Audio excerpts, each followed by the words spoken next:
sambahin namin sa Espiritu at katotohanan. Salamat at ikaw ay Diyos na tapat noon, ngayon at magpakilanman.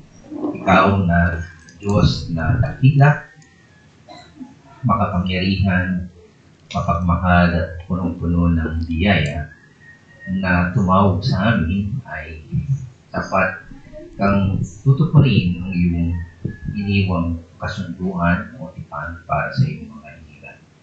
Kaya sa umagang ito ay marapati mo na kami ay patuloy mo dalisayin at maging malinis upang gamitin mo kami, Panginoon, sa mundo na ito ayon sa iyong pagkahiran at layunin bakit mo kami pinili sa buntong ng marami.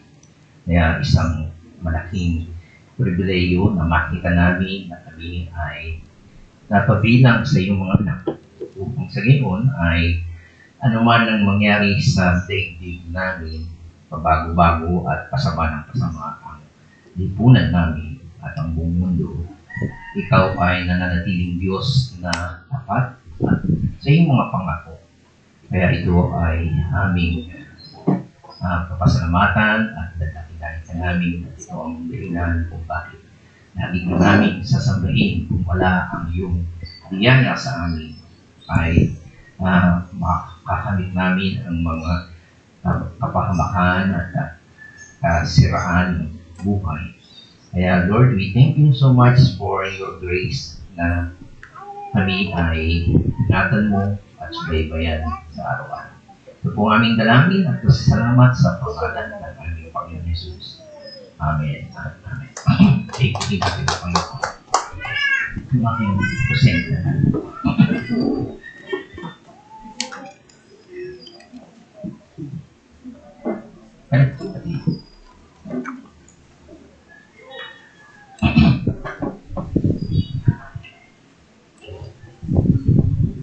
Okay, magandang araw po sa ating lahat at tayo po ay magpapasimula ng ating bagong paksa na may pamagat na Securities Against a Hostile World. Okay, at ito ay continuation ng ating pag-aaral sa libro o sa aklat na sinulat ni Apostol Pedro sa chapter 3, verse 13 to 17. At mangyari po na tayo po ay tumayong muli upang basahin natin ang salita ng Diyos na matatagpuan natin sa 1 Peter chapter 3, verse 13 to 17. Sabi dito sa verse 13, at sino naman ang gagawa sa inyo ng masama kung wala kayong hinahangad ni pawang kabutihan. At sakali mang usigin kayo dahil sa paggawa ng mabuti, mapalad pa rin kayo. Huwag ninyong katakutan ang kanilang kinakatakutan at huwag kayong padala sa kanila. Verse 15, igalang ninyo si Kristo mula sa inyong puso at sambihin ninyo siya bilang Panginoon. Lagi kayong maging handa magpaliwanag sa sinumang magtatanong sa inyo tungkol sa pag-asa na nasa inyo. Ngunit maging mahinahon at magalang kayo sa inyong pagpapaliwanag bilang mga lingkod ni Kristo. Panatilihin ninyong malinis ang inyong budhi upang mapahiya ang mga nanlalait at humahamak sa inyong magandang pag-uugali. Sa verse 17, higit na mainam na kayo'y magdusa dahil sa paggawa ng mabuti sa kalimang itong ipahimpulot ng Diyos, kaysa magdusa kayo dahil sa paggawa ng masama. Ito po ang salita ng Panginoon. So, ngayon umaga ay gaya ng ating paksa, Securities Against a Hostile World. Okay? So, dito po makita natin na si Pedro ay sa chapter 1 pa lang ay nagbibigay sa atin ng maliwanag na napakahalaga na instruction para sa mga mananampalataya kung paano tayo mabubuhay sa mapang hamon ng mundo. Okay? Sabihin ay ang mundo po ay kinakalaban o Christian world ay kalaban ng secular world. Okay? So, dito po makikita natin na sa pinaka-background po para sa kaalaman ng iba, lalo na po sa ating mga bagong ay sinulat po ni Peter sa kanyang letter na yung mga sinusulatan niya ay nasa ilalim po ng pag-uusig at nakakaranas po sila ng malaking kahirapan sa buhay. Sila rin po ay dumaranas ng mabibigat na pagsubok dahil sa pag-reject ng society kung saan sila naroon. So, hindi pa natin naranasan ngayon yan, di ba? Pero yun po ang kalagayan ng sinusulatan ni Pedro noon. Sila ay talagang matindi ang pag-reject sa kanila. At noon ay nakakaranas sila ng talagang paglaban ng ika na ay persecution o ika na ay panghigipit o pagpapahirap sa kanila. Kasi nga, at that time, sila ay nasa ilalim ng Roman Empire. Okay? Kung kayo ay naranasan niyo yung panahon ng Hapon, alam mo, nakaranas ba kayo ng panahon ng Hapon? Kala ko, dali-dali siya, umuopen. Okay, dala ko, naranasan ko. Ang mahirap yung nasa alipin ka na ibang bansa, nasa lugar ka ng lugar nyo, diba, sa Pilipinas, pero may sumakop sa inyo at pinapahirapan kayo. Yun din ang mga Hudyo nung araw, ng mga mananampalataya, sila ay kinukop ng mga Roman Empire. Okay? Pinahirapan sila. At ayon nga doon sa ating mga history, sila ay pinapakain sa leon. Imagine nyo, ginagawa silang torch. Yun yung pahirap doon, di ba? Kaya sila ay naglilipahan na kung saan-saan sila. Tumakbo sila sapagkat sila ay hinahunting at hindi sila binibigyan ng trabaho. Okay. Ngayon, ang ginawa ni Pedro ay binigyan sila ng sinulatan sila para bigyan sila ng tamang pananaw.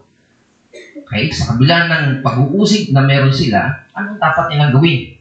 Una, sabi nga dito, sinabihan niya na ang mga Kristiyano ay pinili ng Diyos.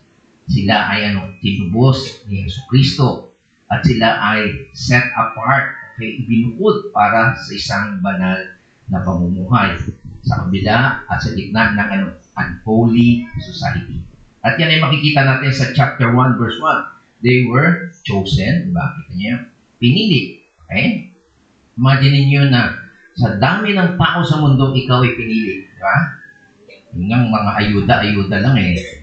Sumasama loob mo pag hindi ka napili eh. 1,000 lang yun. Ano mo na yun? Ito ay pinili ka para makasama ng Diyos sa kalangitan. Kaya, wow.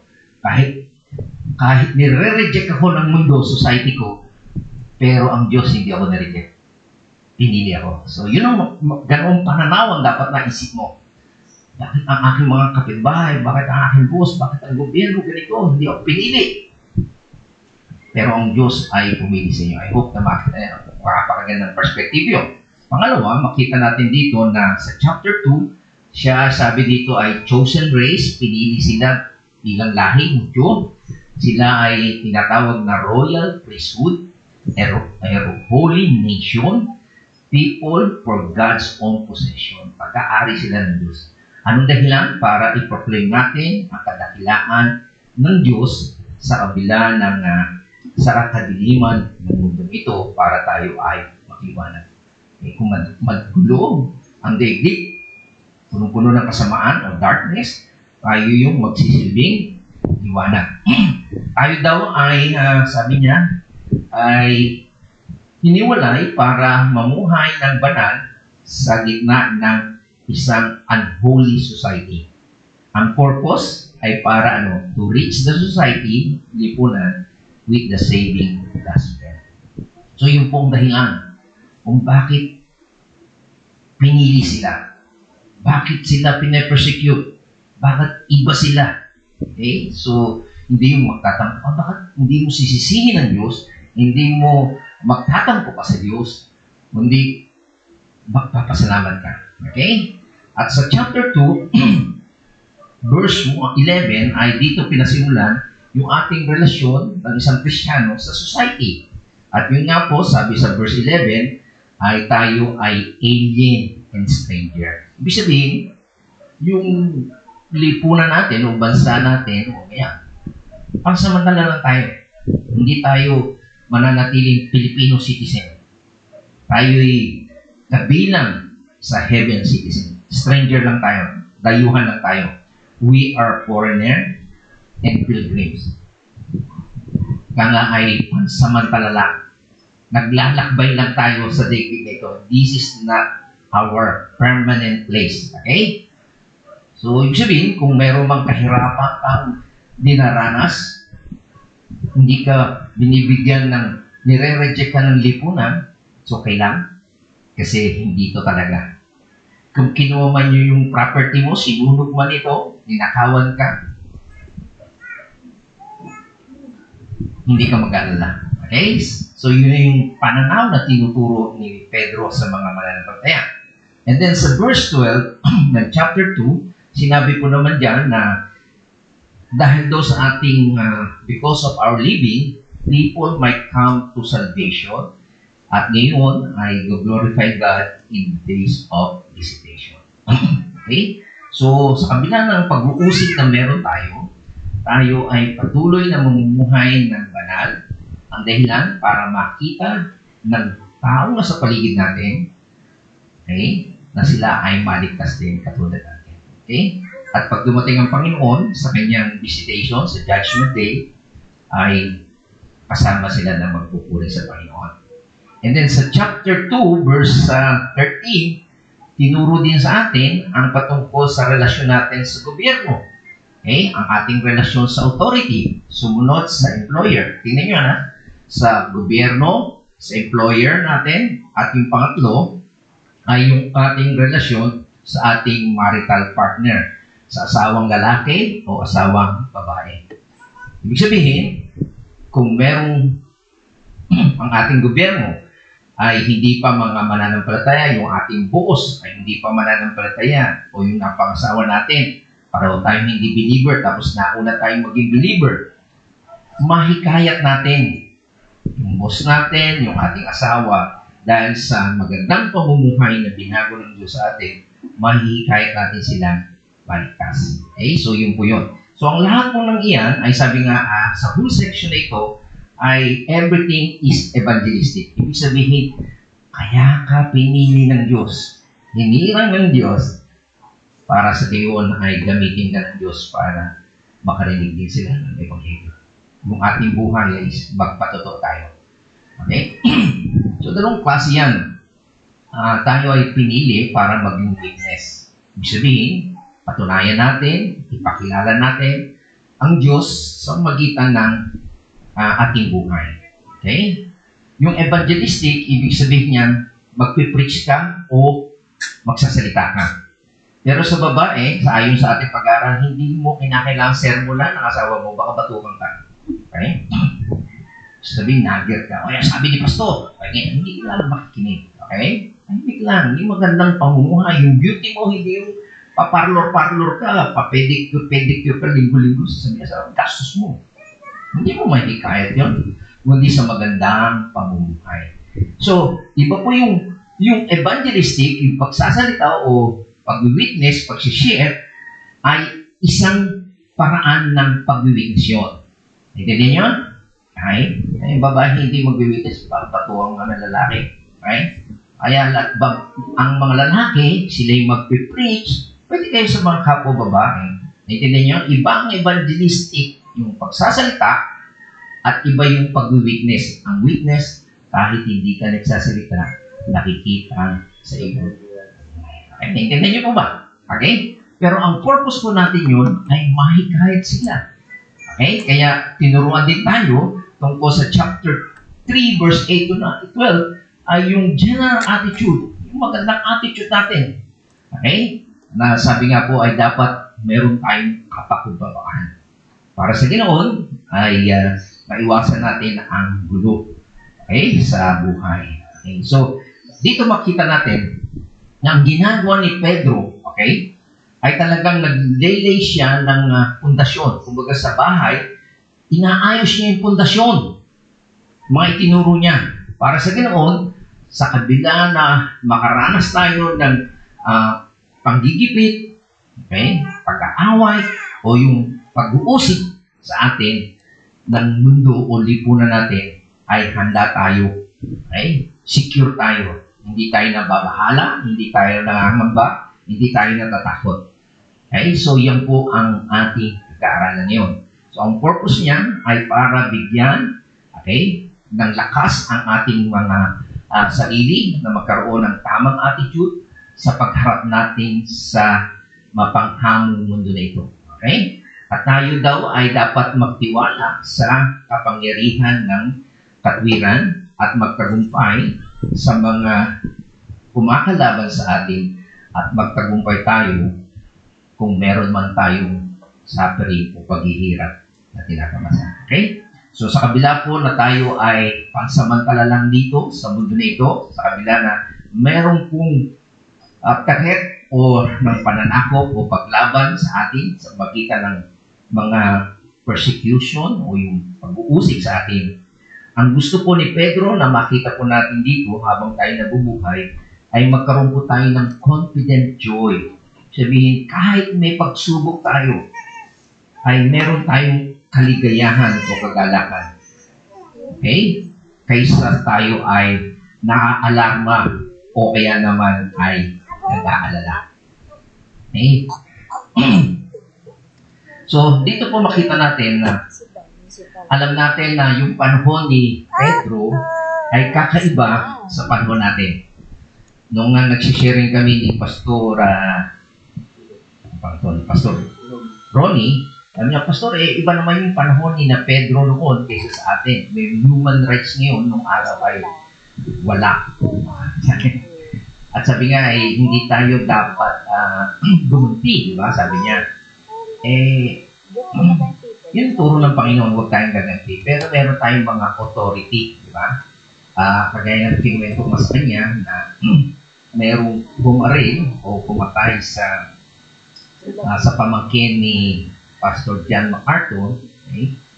Ay nung nakulong ito, ang sabi ng bayo niya na yung tatay ng namatay, sabi niya ay sana merong makapunta sa kulungan para bahaginan ng Ebanghelyo.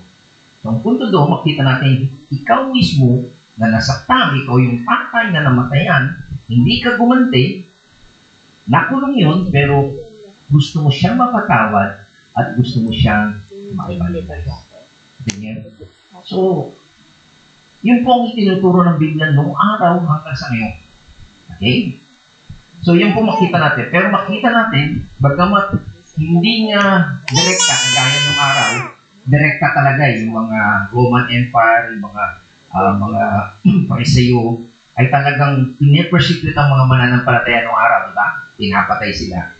Pero sa ngayon, hindi man direkta sa ating lipunan, sa Pilipinas o sa Amerika, pero merong ibang mga bansa talagang pinipersecute pa rin ang mga mananampalataya, pinupugutan ng ulo, di ba? Sa mga Muslim country. Pero sa ngayon, makita natin na meron pa rin mga paglalaban o ika nga ay kumukontra o tumataliksa sa katuruan ng Kristyanismo. Okay? At nakakalungkot na talagang mayroong pag-betray o ika nga ay pagkakaksil sa mga nagsasabing Kristiyano. Okay? At tingnan natin yung society ng Amerika at tingnan natin na maaaring parehas din tayo nangyayari dito sa Pilipinas. Tingnan nyo ang society ng Amerika at hindi maaari sa atin. Sabi niya, in a society where Christianity continues to discredit itself on a large scale. Okay? Kaya nga ay kinakalaban o kaya nga ay sinisiraan yung Kristyanismo. Paano? Yung society na nagiging popular yung secularism. Okay? Nabubuhay ng sekular na, iba ka ay hindi na sila spiritual. Nagpo-flourish yung materialism. Pansinin nyo ngayon yan sa pagpapasko. Diba? Dapat ang Pasko ay nakasentro kay Jesus, no? Diba? Sana, ano nangyari? Commercialism na, diba? Materialism na, diba? Tama? Regalo na diba? And also, nagpo-flourish yung humanism. Ano yung nangyari? Nung Merkules ay nag-aaral tayo na ang malaking problema ngayon ng mga tao ay yung nagiging silang humanist. Ibig sabihin ay hindi na kailangan ng Diyos. Hindi nila kailangan manalangin.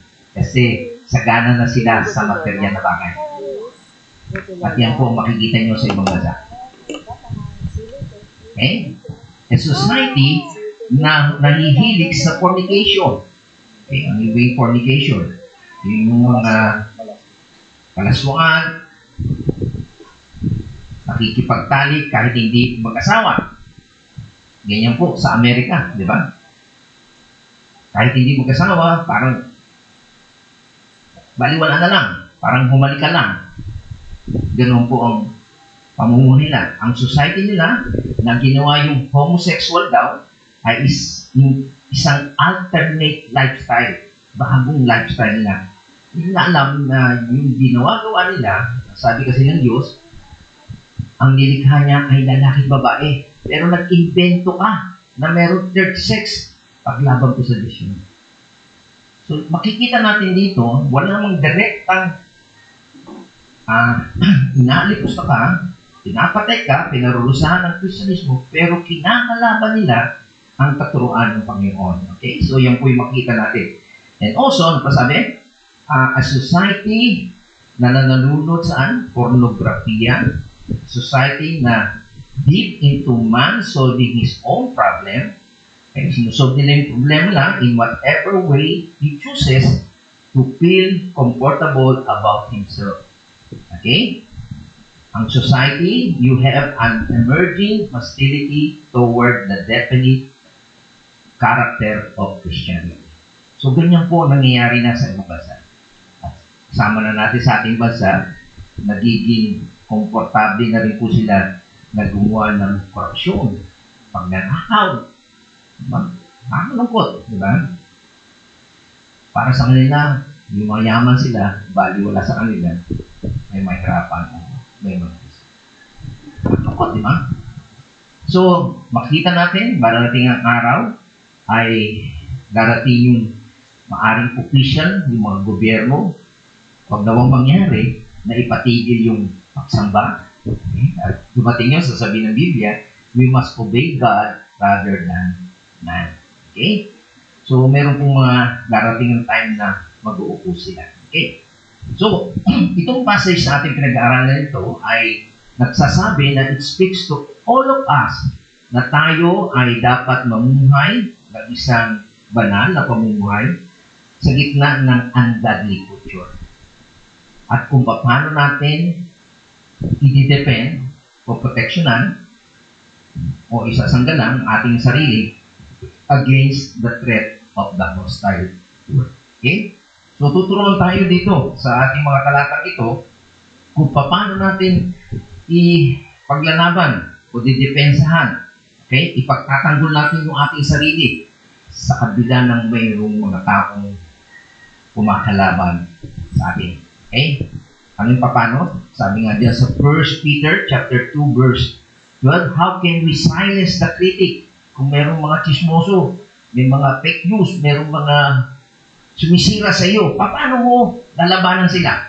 Ang sabi diyan sa verse 12, mamuhay kayo ng maayos sa gitna ng mga hindil upang kahit na pinaparatangan nila kayo ng masama, kapag nakita ang inyong mabubuting gawa, ay mapapupurihan sila sa Diyos sa araw ng kanyang pagmumukong. So, kung merong binabatay sa iyo, di ba, ng bato, may sasabi, batuhin mo ng tinapay. Di ba? Sabihin, masama yung ibinabato sa iyo, ikaw kabutihan pa rin. Okay?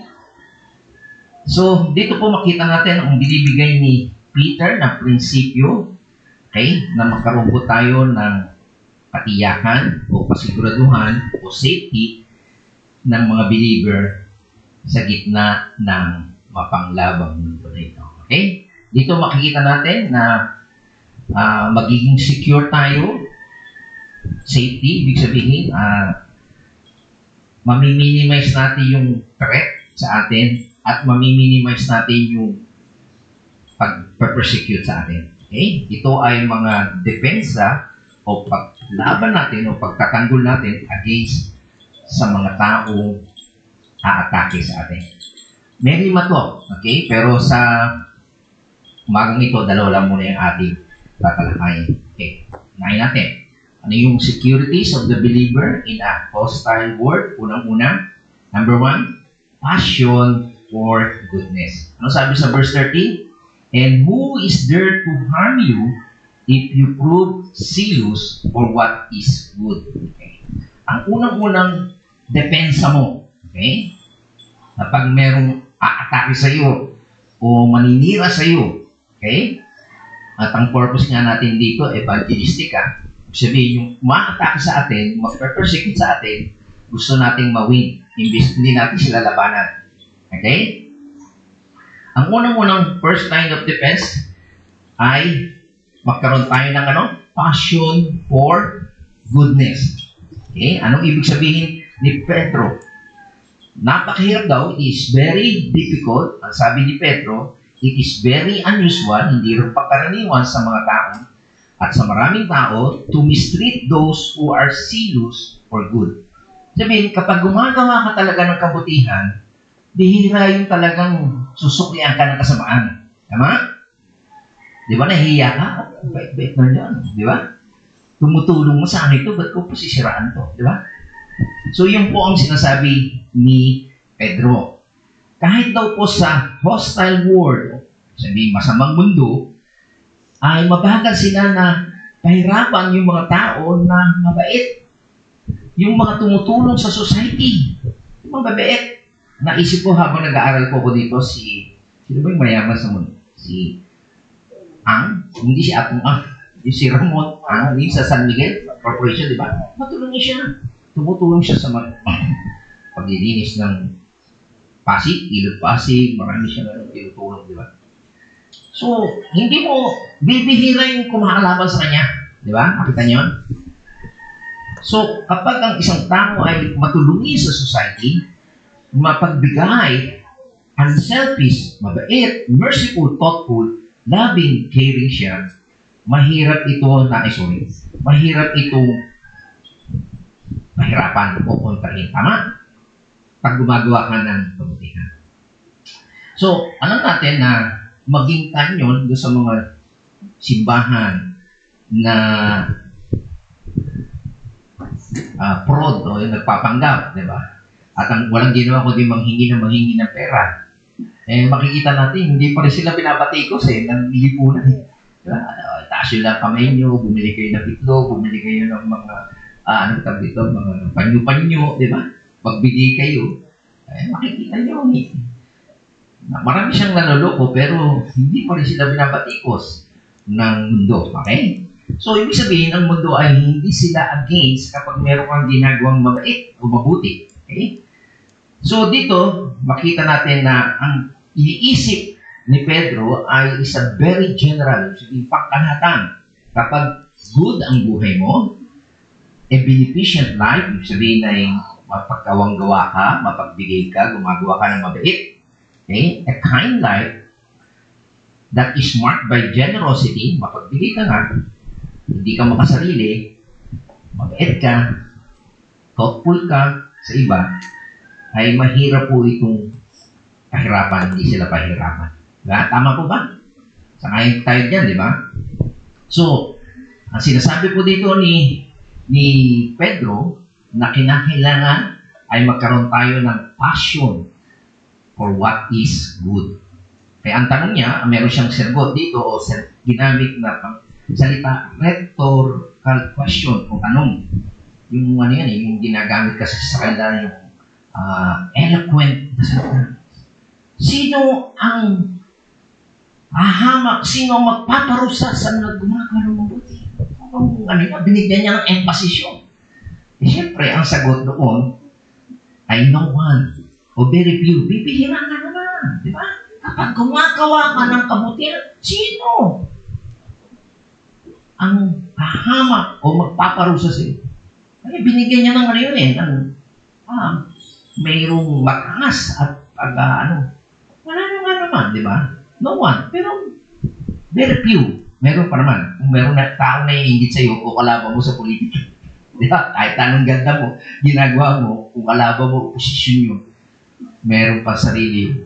Talagang, pero generally speaking, sabi ni Pedro, kapag maganda ang buhay mo, sino ang hahamak o sisira sa iyo? Sabi niya, ulitin natin, who is there to harm you if you prove? Sino mananakit sa iyo kung mapapatunayan mo? Ang verb na ginamit diyan ay nagkatasi, if you become zealous for what is good. Kung talagang nais mo, may pagmamahal ka na gawin ng kabutihan. O sa kabilang salita o ibang salita ay kung ang karakter mo ay ikaw ay silot for what is good. Okay?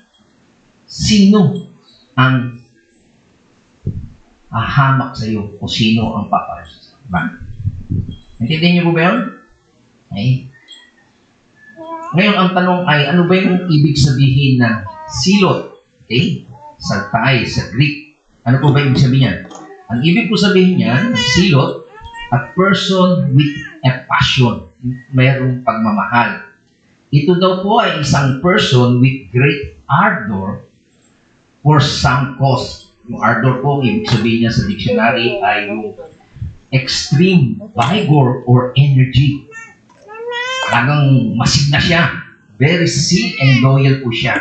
Okay? At sa New Testament po ay makikita natin na meron pong mga grupo ng tao, ang tawag sa kanila ay silot. Okay? Ito pong mga silot na ito ay mga fanatical patriot in Israel.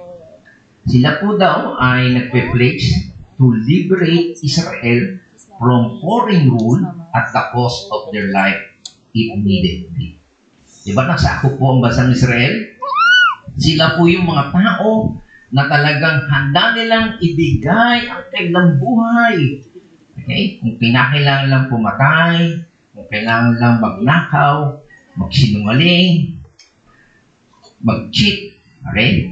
O kaya ibigay ang kanilang buhay, gagawin nila po yun. Ganun po sila ka-dedicate o ka-devoto.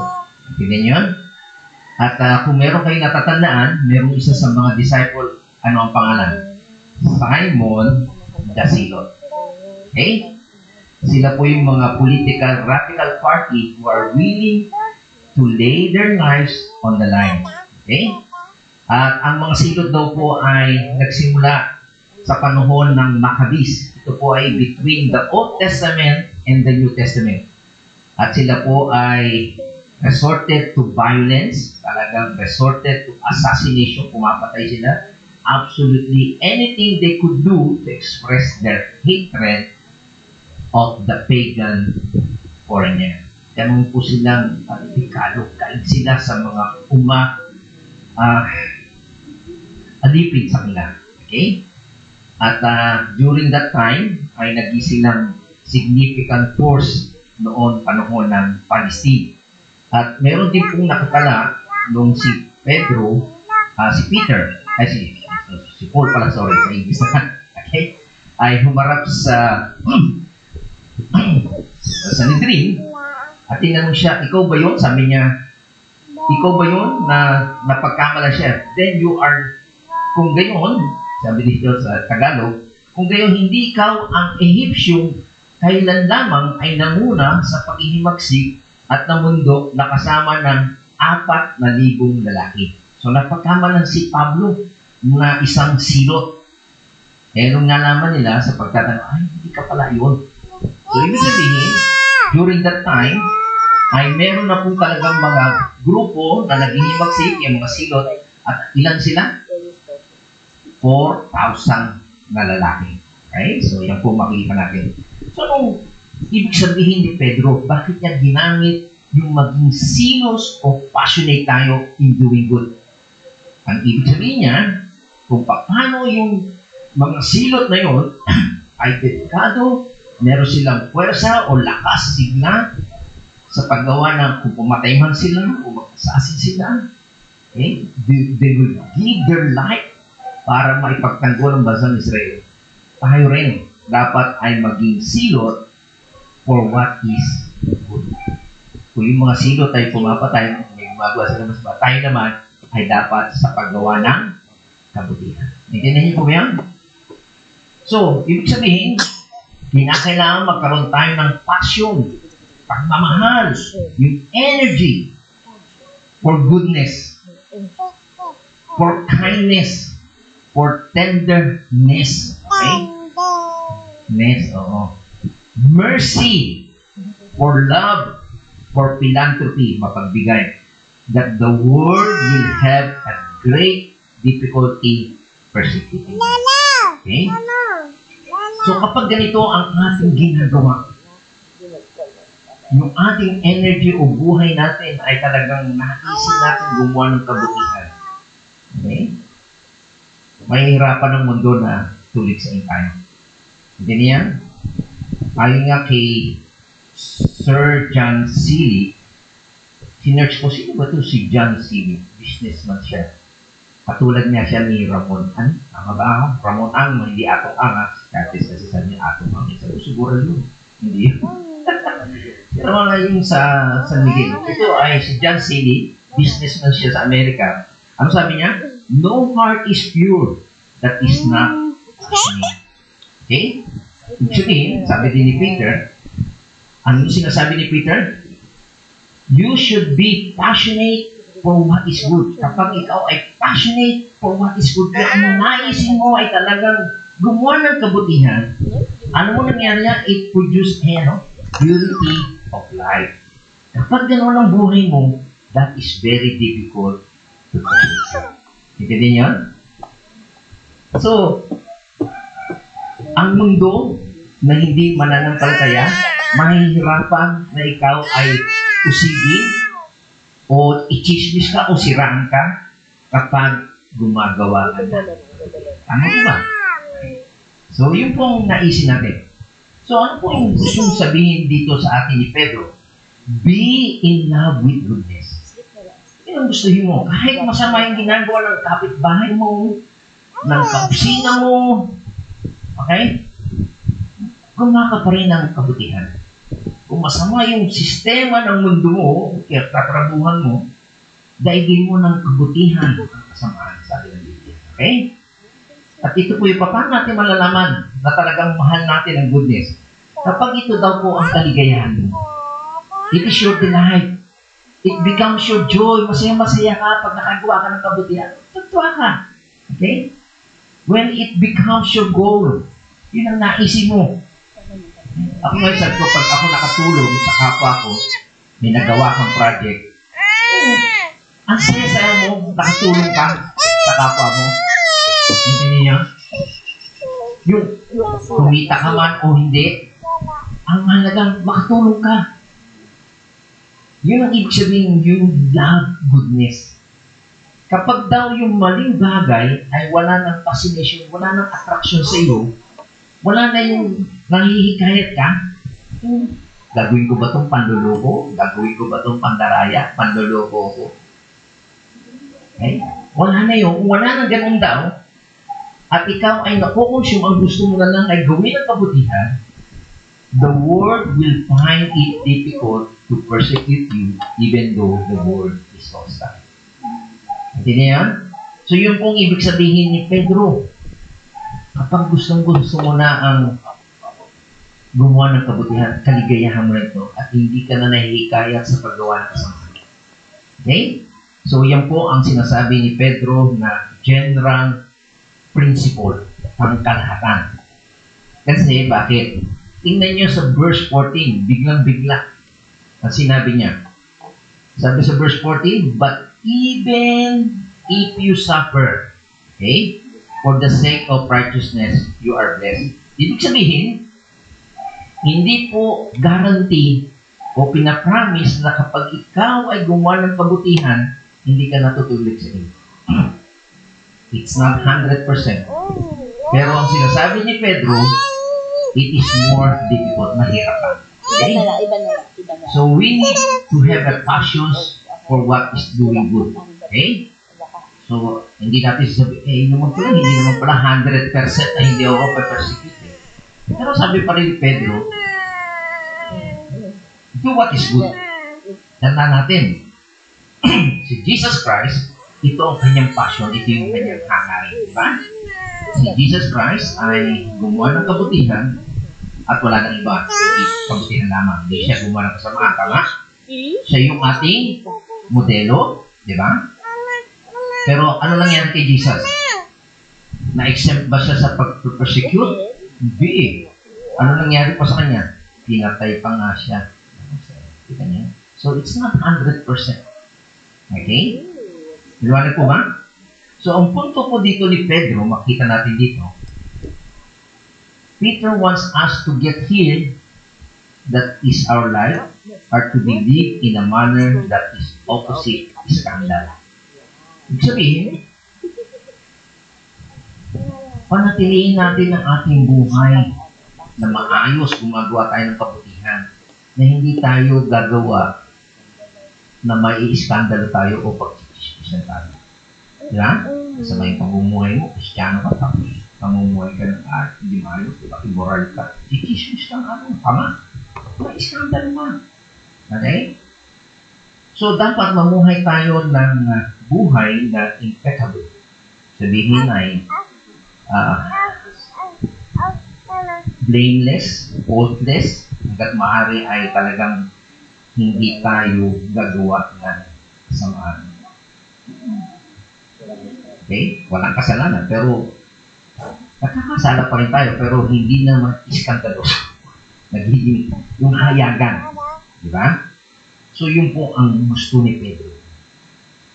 Na panatilihin natin gumawa ng kabutihan. Hindi yung hinaway ka, aawayin mo lang din. Hinabol ka ng taga, habulin mo ng taga. Dapat din mo. Okay?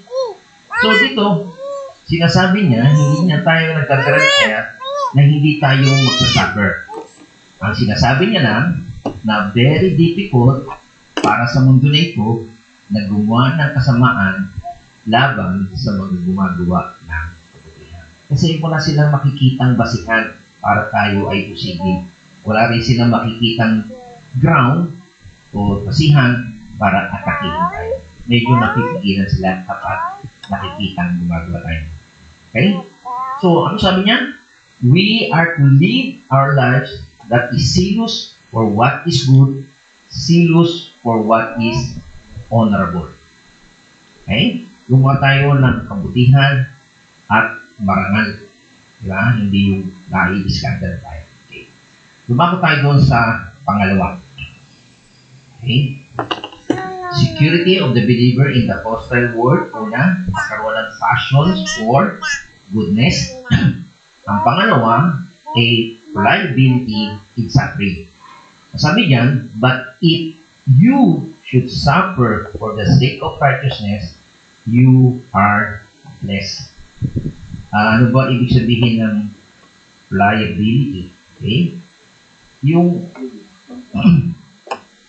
Yung makakaroon daw po tayo ng adjustable to varying condition.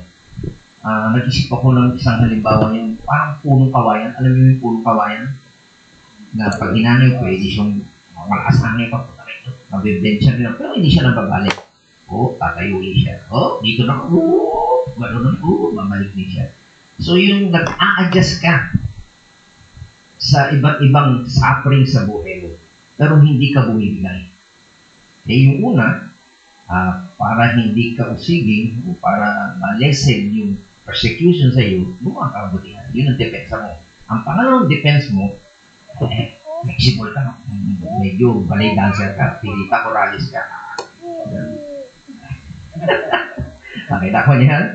Sa kabila ng mga suffering, ibig sabihin na hindi kasi 100% na hindi ka makakaranas ng suffering. Diba? Sabi dito, but even if you should suffer. Nakita niyo? So, yun po yung makita natin na sinasabi ng Panginoon, meron kang kapasidad. Okay? Sabi nga ni Pedro, ni Pablo, na-knockdown ka, baksak, pero hindi ka knockout. Hindi ka tulog ka na kagad. Pag sinabing knockdown, baksak, di ba?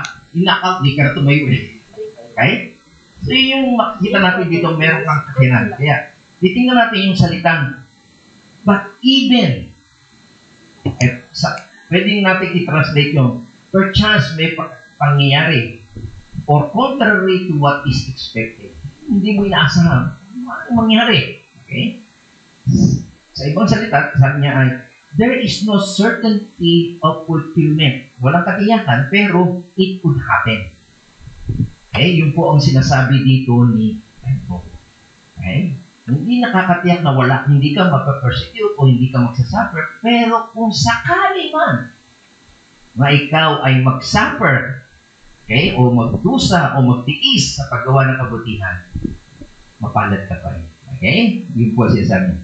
Kaya yung sabi niya, but even if it perchance, kung meron pagkakataon at mangyari that you suffer para sa sake of righteousness, sinusunod mong Panginoon, ano sabi? Mapalad ka. Okay? So, ang itinuturo dito ni Pedro ay hindi yung 100% na wala kang occupation. Hindi ka maghihirap para sa Panginoon. Okay? Napaganda po yung sinulat ni Pedro kasi yung sinusulatan niya ni Pedro at that time ay mga tao na dumaranas na ng suffering. Tama? Mag-uusig noon. Kaya makita natin dito na napakaganda na mapakinggan o masulatan ni Pedro ang mga mananampalataya. Okay? Ang problema, they are suffering because of ang masama, yung ibang mga Kristyano, nagsasuffer sila dahil sa paggawa ng kabutihan. Ang masama, ang may problema, baka naman sila yung nagsasuffer dahil sa failure nila na dapat gawin nila yung mabuti, pero hindi na nagagawa, kaya tuloy ang mga tao nagagalit sa kanila. Intindihan niyo ba yan? Iba yung may ginawa ng mabait, itinuwid mo ang tao, nagalit sila. Siyempre natamaan sila. Pero yung wala ka namang ginagawa at nagsasuffer ka dahil wala kang ginawa, meron silang katwiran na magsuffer ka kasi hindi mo ginawa. Kaya ang kasalanan ko ay yung hindi mo ginawa, yung dapat mong gawin at hindi mo ginawa, magsasuffer ka rin, may parusa rin mo. So, ang sinasabi dito ni Pedro, sabi niya, Peter say, if some of you, perchance, umaari, should suffer for the sake of righteousness, that means upright, godly behavior. Okay? Sabihin, maganda yung ginagawa mo, sa kabila ng ginagawa mo, eh, pinahirapan ka pa rin, binatikos ka pa rin. Sabi niya, don't be surprised. Don't be hurtful or fearful. Huwag ka matakot. Okay? Sabi ng Biblia, mapalad ka. Sa kabila ng iyong ginagawa ay mabait ka at inuusi ka pa rin, mapalad ka. Okay? So, yung pong mga natuturo ng prosperity teaching na walang kahirapan, malitoy sila. Okay? Kasi bakit tingnan nyo? Ano sinasabi ni Pedro? Ito yung kanyang mensahe. Mga minamahal, huwag kayong magtaka sa mabibigat na pagsubok na inyong dinaranas na para bang ito'y hindi pangkaraniwan. Kita nyo? Bahagi po ng pagkatawag ng Diyos sa mga mananampalataya na subukin ang inyong pananampalataya. Okay? Ano dapat na maging reaction natin kapag dumadaan tayo sa mabibigat na pagsubok na dinaranas? Ha? Magtampo ka sa Diyos? Mainis ka sa Diyos? Hindi ka sisimba? Ano dapat? Salip sabi, magalang kayo. Okay? Sa inyong pakikibahagi sa mga paghihirap ni Kristo upang maging lubos ang inyong kagalakan. Imagine nyo, nagsasuffer na kayo. Sabi nga sa James, count it all joy kapag dumarang ka ng iba't ibang suffering. Hindi matatanggap ng mundo yan. Eh, gusto nila party-party. Di ba? Ang good time sa kanila, party-party, sex, drinking, di ba? Pera, casino. Pero sa atin, sa paggawa mo ng kabutihan, uusigin ka, sisiraan ka, puputsain ka ng kapwa mo. Sabi ng Biblia, sabi ni Pedro, matuwa ka. Kasi kung paano si Jesus na gumagawa ng kabutihan noon, inusig siya at pinatay siya, ganon din ka, nakikita na yung intindihan niyo ba yun? Okay. Kaya mapalad kayo. Sabi niya, kung kayo'y kinukutya dahil kay Kristo, sapagkat sumasa inyo ang espiritu ng kalwalatian, ang espiritu ng Diyos. May isang common logic dyan. kung ikaw Kristiyano, ito Kristiyano, ito hindi Kristiyano, okay? Nung hindi ka pa Kristiyano, okay, kasama mo si Satanas. Vibes kayo. Lagi kayong na good time, good time. Sex, drinking, party, casino, whatever. Pero kapag ikaw ay Kristiyano na, wala ka na sa kadiliman, pumunta ka na sa liwanag. Okay? Anong mangyari? Aatakihin ka na ni Satanas kasi wala ka na sa kanyang kaharian. Tama? Kaya sabi, kapag ikaw ay dumaraan ng pagsubok, matuwa ka na kaharap mo na o kalaban mo si Satanas. Kasi kung hindi ka kinakalaban ni Satanas, eh baka nandito ka pa kay Satanas. Nakunin po ba yun? Yun yung katuwaan mo dati. Tingnan si Saulo nung araw. Inuusig niya ang mananampalataya nung araw. Diba tama? Pinapatay niya ang Kristiyano. Pero ngayon siya na yung inuusig. Kaya mapahanap kayo. Kasi wala ka na sa kaharian ni Satanas. Okay? Naintindihan nyo yung siya sabi sa verse 14. And then, sabi niya, sa verse 15, huwag na huwag mangyari. Ito ang babala, na ang sino sa inyo, dahil sa, kaya kayo ay napaparusahan, ay dahil pumatay kayo ng tao, o kaya nagnakaw kayo, parang may parusa yun, o salarin kayo, o pakailimero kayo, chismoso, nakikialam kayo sa mga buhay na may buhay. Parang, aatakihin ka, kaya chismoso ka pala eh. Okay? So, magsasuffer ka talaga niyan. Pero sabi niya, ngunit kung kayo'y magdusa dahil sa pagiging Kristiyano, hindi dahil sa pakilimero kayo o magnanakaw kayo. Sabi niya, huwag ninyong ikaya ito. Hindi ka dapat kaya. Sa halip, magpasalamat kayo sa Diyos sapagkat taglay ninyo ang pangalan ni Kristo. Sabi, Kristiyano na ako. Kaya ako inuusig, kaya ako binabati ko sa mga barkado, kainuman ko, dahil Kristiyano na ako. Ako yun? Okay. So, dapat, kapag kayo ay inuusig, ituring nyo itong isang pribileyo, hindi yung nanghihina kayo. Sabi nyo, ayoko na maging Kristiyano. Binabati ko sa mga Kristiyano. Kasi, kung naniwala kayo sa mga prosperity teaching na pag ikaw naging Kristiyano, wala kang problema, wala kang trials, wala kang mali yun. Kasi nawalingan yun. Ite-testing yung faith mo talaga eh. Pero sabi niya, ang pagtitiis ng hirap ay bahagi ng pagkatawag sa inyo ng Diyos. So kapag ikaw ay tinawag ng Diyos, meron kang mararanasang pagtitiis. Sapagkat nang si Kristo ay magtiis para sa inyo, si Jesus Christ, Kristiyano ka, di ba? Leader mo si Christ. Nag-tiis din siya. Binigyan kayo ng isang halimbawang dapat tulanan. Si Jesus ka, hindi nga gumawa ng kasalanan, di ba? Perfect siya, tingnan nyo. Sabi niya, hindi siya gumawa ng anumang kasalanan o nagsinungaling man kailanman kayo. Nagawa niyo ba yan? Perfect ba kayo? Boy, karapat dapat lang kayong chismois o kaya pagsabihan ng masama. Kasi hindi naman kayo perfect. Pero si Jesus Christ, perfect. At sabi niya, siya'y inisulto. Gumanti ba siya? Tayo hindi. Pag nusulahin ikaw, tatawagin kita ko. Kaya ba? Gumagano tayo. Nang siya'y pahirapan, hindi siya nagbanta. Sa halip, ipinaubayan niya ang lahat sa Diyos na makatarungan kung madinyan. Kita niya? Part yan. Kung si Jesus Christ, perfecto, hindi siya gumanti. Pero nag-suffer siya. Diba? Tayo, pwede rin tayo mag-suffer, pero babalik tayo. Okay? That's the security mo. Sabihin ko, ano naman, kung meron ka mag-suffering ngayon, hindi ka nag-iisa. Naranasan din ng Panginoon. Tingnan natin ang Panginoon. Tama? So, ano yung unang punto sa pakita natin na first line of defense natin? We are secure if we have a passions for goodness.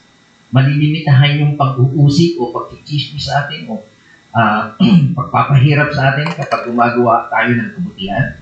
Ang pangalawa, we must also, on occasion, have the pliability in suffering. should it come. Actually, meron tayong kakayanan na mag-adjust sa mga kahirapang meron tayo. Ibig sabihin, in other words, we have to bend with it. Ibig sabihin medyo malaki ang presyo, gumano ka lang. Okay? Doon niya, baka mo yung motor, di ba? Yung iba yung marunong, yung nagbabanking ka, pag umiikot ka, hindi ka diretso. Kinakailangan pag gumaganoon, mo ka rin. Sabay mo, para hindi ka. Yun yung po siya sabi, we need to bend. The more, kaya yung earthquake makita nyo, gumagalaw din. Kasi pag hindi walang gulong ang building, mabe-break siya. Kaya sasayaw ka lang dito. Yung po ibig sabihin na we need to bend with it kapag may persecution. We need to accept it. Tanggapin natin, huwag natin magalit sa Diyos. We need to acknowledge. Kilalanin natin ang Diyos, hinahayaan itong mangyari sa atin. Allow it para i-test tayo. Para saan? For our perfection. Hindi niyo, inaano ng Diyos yan. Tayo, ayaw natin nananalangin tayo, huwag tayong dumaan sa pagsubok. Hirap, gusto natin isinaki. We need to go to testing. Diyan natin test kasi yung ating sarili. Yung faith mo. Naintindihan niyo po ba? Mga tao, tatakot sa mga testing eh. Sa mga exam. Tatakot tayo mag-fail. No. Diyan natin test yung heart natin. Yung laman ng ating puso. Yung pagtitiwala natin sa Diyos. Okay? Kaya, sabi dito, mga minamahal, huwag kayong magtaka sa mabibigat na pagsubok sa inyong dinaranas na para bang ito hindi pangkaraniwan. Very common. Ang masaklat kasi dito mga kapatid, ang sinasabi ni Satanas, kawawa ka naman, nag-iisa ka lang, wala kang kasama, magkakamatay ka lang. Kaya yung ginagawa. Kaya yung mga tupa na nakaisa, diba, tupa, pinagsasama-sama yan, yun ang inaatake ni Satanas. Nag-iisa ka. Sabihin, pag sinabing parang itong hindi pangkaraniwan, akala mo, ikaw lang, exclusive ka lang ito. No. May nakaranas na yan, nagtagumpay sila. Huwag ka magtaka. It's very common. Tinetesting tayo. Bakit? Para malaman mo ang laman ng puso mo. Alam ng Diyos ang puso mo. Sinasabi mo lang, Kristiyano ka, malakas ka. Pero kapag nag-fail ka, nagkaroon ka ng problema, mahina ka. Ibig sabihin, hindi ka pa matibay. Sabi mo lang yun, pakita ka ng tao. Natindihan niyo po ba? Pero alam niyo po ba, na darating ang time na ang ating society hindi na papayagan ang mga tao na mayroong good life. They will not tolerate a righteous man or a righteous woman. Bakit? Kasi yung presensya ng holy virtue mo, naiirita sila doon to the point they will have to act aggressively against you. Ano isang magandang halimbawa niya? Nangyari sa Amerika? Kay Charlie Kirk. Dahil tinutulik sa niya, sinasabi habang siya nag-evangelize sa mga kabataan. Kasi nga, ang kabataan sa Amerika, yung abortion, makita mo. Sex sila ng sex, tapos maapektuhan dahil pag-aaral nila. Okay? Ang ginagawa nila, para lang silang tumain.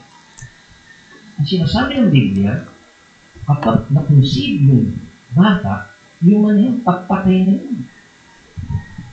At sinasabi doon, kung ang Holocaust ay 70 million ang pinatay ng Hudyo, daig pa nila ang Holocaust. Bakit?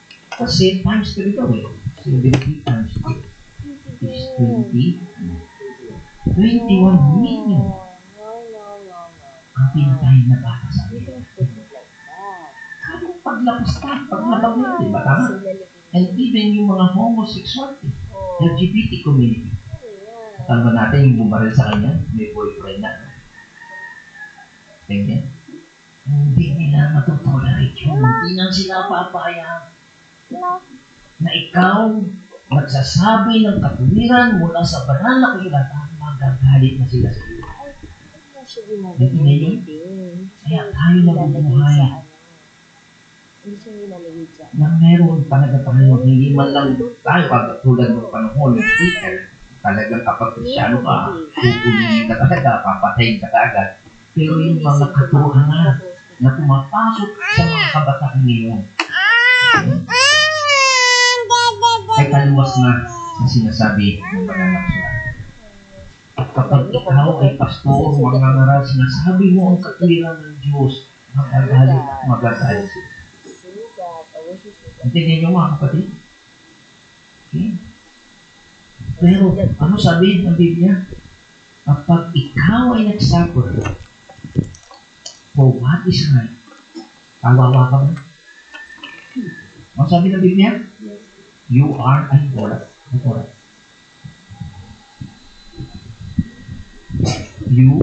But when you suffer for what is right, we are mapalad pa rin tayo. Hindi siya makakaawa. Di ba? Pero makita natin, maraming nagsimpatya sa kanya. Maraming talagang nanghinayang sa katapangan niya. Kasi yung iba, duwag eh. Kristyano nga, pero duwag sabihin eh. At nakakalungkot, meron ko nabasa sa Facebook, nung parang sinasabi, hindi daw Kristyano to si Charlie Kirk dahil nga raw eh. Kasi ang turo sa nila, love, love, love. Love, love, love. Sabihin, kahit homosexual ka, love pa rin. Sabihin, hayaan mo sila. Tumakalaban nga sa Diyos yun eh. Yung abortion, tumakalaban nga sa Diyos yun eh. Pero love pa rin sa nila. Pakita niyo yun, mga nagsasabing Kristyano daw sila. Ang panuntunan na iba. Okay lang sa kanila ang kasamaan. Okay? Pero sa atin, yung righteousness, tanda natin, ha? So, makita natin dito na kapag tayo ay nagsuffer for righteousness sake, mga kapatid, ang sinasabi ng righteousness sake ay hindi lang good, ha? Yung righteous, ibig sabihin matuwid sa harapan ng Diyos, hindi lang sa one-sided, di ba? Kundi sa harapan talaga ng Diyos, salita ng Diyos. Mapalad tayo. Okay? Ngayon, takot tayo doon sa, ano ba ibig sabihin ng blessed? Mapalad. Okay? Sa ibang translation, sabi happy, di ba? Sa Matthew, di ba? Hindi lang po siya basta happy o joyful, kundi isang pribilehiyo. Okay? Isang karangalan. Okay? Ano sabi ng anghel kay Birheng Maria? Ano sabi niya? At pumasok siya sa kinaroroonan niya at sinabing, magalak ka, ikaw na totoong pinakamamahal, ang Panginoon ay sumasa iyo. Okay? Sabi doon sa English ay, blessed art thou among women. Okay? Ano po ba ibig sabihin yun? Hindi ibig sabihin, oh, masaya ka, Maria, pinili ka. Ang sabi nga ay, her hearts were pierced with many sorrows. Kita niyo? Yung puso daw ni Maria ay talagang napakaraming paghihirap. Kasi tingnan nyo, manganganak siya. Yung anak niya papatayin eh. Ikaw ba naman? Anak mo papatayin? Matutuwa ka ba naman noon? Di ba? So, hindi happy ang ibig sabihin ng blessed. It is a privilege. Okay? It is an honor, ibig po sabihin niya. Kasi, tingnan nyo, dahil ang ibig po sabihin niya, it meant na si Maria ay ay paksa o object, okay, o pakay ng divine favor. Yung pabor ng Diyos ay napasa kay Maria. Yung divine grace, biyaya ng Diyos ay nasa Kanya. Yung divine goodness ng Diyos ay napasa Kanya. At yung special dispensation from God, yung kaloob na galing sa Diyos ay napakasa niya. Kaya granted to her, bakit? Kasi meron siyang special na gagawin. And to enjoy special goodness at the hands of God. Okay? Kaya ka pinili ay dahil may special na papakuha sa iyo. Kaya ka mapalad. It's your honor. Ikaw ang napili. Isang malaking pribileyo. Okay? Yan din po ang nakikita natin na sinabi ni Pedro. Tingnan nyo. Ay, Pedro na naman ako eh. Pablo. Okay. Paul sa English. Okay. Sabi niya, you can have fellowship in the Christ suffering. Tingnan nyo. Ang tanging hangarin ko ngayon ay ano sabi niya? Lubusang makilala si Kristo, maranasan ang kapangyarihan ng kanyang muling pagkabuhay. At sabi niya, makibahagi sa kanyang mga paghihirap at maging katulad niya sa kanyang kamatayan. So, kapag ikaw ay napili ng Diyos with a special purpose, kasama po, mga kapatid, yung paghihirap. Eh, kayo, sabi niya, ang gusto niya, walang hirap eh. Mga kabataan niya, ayaw mahirapan eh. Di ba? Gusto sasama sa inyo, pero ayaw mahirapan. Eh, gusto lang tanggap ng tanggap. No. Pag ikaw ay pinili ng Diyos, kagaya ni Maria, si Saulo, naging Paul, sabi niya, ito ang kanyang goal sa buhay. At tingnan nyo, nakita ko nga yung panahon na tinawag siya. Tingnan nyo ha, nung tinawag ng Diyos si Saulo, si Saulo pa siya hindi pa siya Paul ha, sinabi kay Ananias, pintaho siya. Sabi niya, papapalitaan mo, tama yung pinatay. Baka nagpapanggap lang yan, baka yung postor lang yan. Ano sabi ng Panginoon kay Ananias? Ngunit sinabi sa kanya ng Panginoon, pumunta ka roon. Sapagkat pinili ko siya. Bakit? Para mangarang ang aking pangalan para saan? Sa mga hintil, sa mga hari, sa mga anak ng Israel. Yun ang purpose kung bakit tinawag yung dating persecutor yan, kinakatakutan ng mga Kristiyano yan. Tignan nyo? At tingnan nyo sa verse 16, tingnan nyo mga kapatid, ano sabi yan? Ipapaunawa ko sa kanya ang lahat ng dapat niyang tiisin, sa wikang Ingles, suffer. Alang-alang sa akin. Kaya ano sabi niya ulit sa dito sa, balik tayo sa Philippians 3:10, nung siya tinawag na, umayo ba siya sa suffering? Hindi. Ilang beses siyang na-shipwreck, ilang beses siya pinatong, ilang beses siya nakulong. Okay lang sa kanya. Kasi gusto niyang makabahagi sa kanyang paghihirap. It is an honor. It is a privilege na tinawag ako ng Diyos at mag-suffer ako sa Kanya. Hindi niyo mga kapatid. Yung mga itinuturo ng mga prosperity teacher, walang suffering. Mali po yung mga kapatid. It is an honor. Bakit? Tingnan nyo. Dito tayo magtatapos. Sa Matthew chapter 5, verse 10 to 12. Ano yan? Mapalad, blessed ang mga inuusig ng dahil sa kanyang pagsunod sa kalooban ng Diyos. Kapag kayo sumusunod at yung mga kaklase nyo, mga kapsinan nyo hindi sumusunod, mapalad kayo. At sila yung mayaman. Mga korap sila, ako hindi kura. Mapalad ka pa rin. Nakakaya ang buhay nila ngayon, di ba? Kita nyo pag na-expose sila. Sapagkat mapapabilang sila saan? Sa kaharian ng langit. Sa verse 11 sabi niya, mapalad ang mga nilalait at inuusig ng mga tao at pinapartangan ng lahat ng uri ng kasamaan. Chismoso talaga tao eh. Napawang kasinungalingan ng dahil sa akin. Parang itatwist yung fake news yan. Kami ngayon mga vlogger, mga fake. Di ba? Pero mapalad ka kapag ikaw ay nagiging usapan. Kasi hindi naman totoo eh. Kasinungalingan yan. Di ba tama? Naranaso ko yan mga kapatid. Kahit hindi ako artista, mga artista yung mga politiko, hindi naman ako, pero talaga eh. Pero sabi niya, magsaya kayo at magalak. Bakit? Sapagkat malaki ang inyong gantimpala sa langit. Hindi dahil sa flood control, project, post-project, hindi sa pera, hindi sa bilyon-bilyon, insertion ng mga politiko at mga no. Nakakaya sila. Tama. Mga anak nila nakakaya. Diba? Pero dahil malaki ang iyong gantimpala sa langit. Kasi bakit? Kasi ganun daw ang ginawa ng mga tao sa mga propetang nauna sa inyo. Ibig sabihin, kung merong mang pag-uusig na nangyayari sa inyo, hindi ka nag-iisa. May nangyari na ng araw yan. Okay? So, bakit? Sinasabi nga natin, it is a privilege. Why are you honored? Kasi, ang sabi, the more you suffer, the greater the glory, the greater the reward. Kapatid, tama po ba? So, katapusan, sabi niya, una, we have passions for goodness para maiwasan o mabawasan yung paggawa ng mabuti. Sabihin, tuloy ka na sa paggawa ng kabutihan. Hindi 100%, pero mababawasan. Di ba?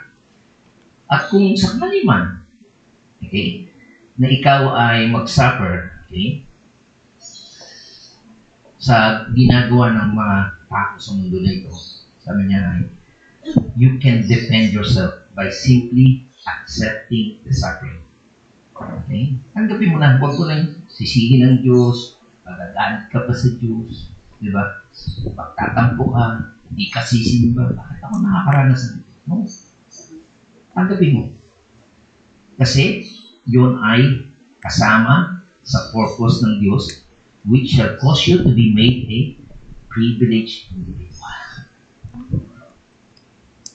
Na para, mag-suffer, magtiis para sa Kanya, upang sa gayon, ma-enjoy natin yung, eternal blessedness that God set aside for those who especially suffer. Kaya makikita niyo mga kapatid, yung pagpili ng Diyos kay Saulo, diba? Hindi lang para siya mangaral, kundi sabi ng Panginoon, ipapaliwanag ko siya kung paano siya dapat magtiisa. Kung titingnan niyo yung mga karanasan ni Pablo, kumpara mo sa ibang mga mananampalataya, ang dami niyang shipwreck, ang dami niyang beses siyang binato, kinakulong, pero hindi siya nagreklamo. Nakita niyo na isang malaking privilege na gamitin siya na parang. Okay? Mga kapatid, kung meron mang lumaranas ka ng suffering o pagtitiis niyo, wala sa kalingkingan yun ng mga nangyari kay Jesus Christ, kay Saulo. Pero sabi niya, mabalik. God bless. Okay? Kasi, the great reward of glory will be proportionate given out to the believer on the basis of their suffering. Ngayon mga kapatid, kung gusto mo ng reward sa kalawalatian, ito ay nakabase sa mga paghihirap na ginagawa mo sa pagsunod mo sa katotohanan. Mga kapatid, mahirap ang pumunta sa church. Mahirap ang maglingkod sa Panginoon. Pero gusto nyo bigyan kayo ng karangalan sa langit, pero tamad kayo pumunta sa church. Para kung hirap kayong gumising. You need to suffer. Sometimes, tiisin mo yung pagsunod mo. Kahit niyayahag ka ng barkada mo, ng sarili mo, matulog ka, sinasabi sa iyo, ganito gawin mo, pag-araw ng linggo, tiisin mo mga kapatid yun, yun lang. Kasi pagtitis, hindi pa nga yung pag-uusik, hindi pa nga yung sarili mo lang, minsan ang kinakailangan, disiplinahin mo, mga kapatid. Okay? Ngayon mga kapatid, God will honor those who suffer. Okay? Kung kayo ay nagtitiis dahil sa pagsunod nyo sa Panginoon, pararangalan kayo ng Panginoon. At masasabi mo sa sarili mo, I am blessed. Okay? Tayo po kayong manalangin. Salamat po, Panginoon, sa iyong mga salita. Sapagkat nagbibigay po sa amin ito ng kaliwanagan at katalinuhan na dapat namin gawin sa mga magulong mundo na ito. Mga mundo na puno-puno ng materialism, secularism, kasamaan. At yung iba ay nag-enjoy sa mga kasamaan na ito. Pero kami ng mga mananampalataya ay nagtitiis na mamuhay ng ayon sa iyong kalooban Hindi kami umaayon sa takbo ng mundo na ito, bagkus sumusunod kami sa iyong paturuan. Lord, kung makakaranas man kami ng mga pagsubok o pagtitiis, pag-aalipusta dahil sa aming pamumuhay ng may kabanalan, naway makita namin na ito ay isang malaking privilege na kami ay magtiis para sa iyo. And we thank you, Lord, sa iyong mga salita. Thank you for your promise. Thank you, Lord, for encouraging us na patuloy na mamuhay at sikapin, na mahalin at gawin ng mabuti sa kabila ng mga sa paligid namin ay gumawa ng masama sa amin. Turuan mo rin kami na mag-adjust. Matanggap namin ang mga pagsubok na ito ay bahagi ng iyong layunin sa amin. Kasi the more we suffer, the more we will receive a reward in heaven. Thank you, Lord. Yung makapunta lang kami dyan sa langit ay isang biyaya, Panginoon. Yung bigyan mo pa kami ng reward. It is too much, Lord. And we thank you. We glorify your name. In Jesus' name we pray. Amen. And amen. Pwede po natin ito.